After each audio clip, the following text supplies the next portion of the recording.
Yanımda bile özlüyorum, lakin dokunmaya kıyamıyorum. Ayrılıktan söz etme bana, bir daha anla diline. Allah korusun bir tanem, ayrılıktan söz etme bana.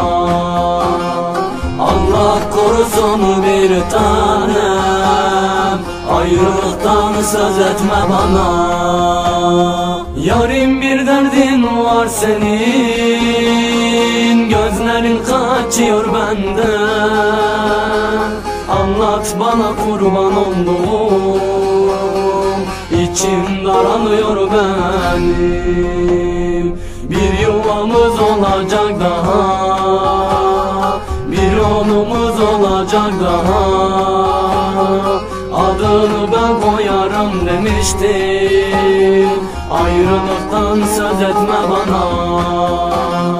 Adını ben koyarım demiştim, ayrılıktan söz etme bana.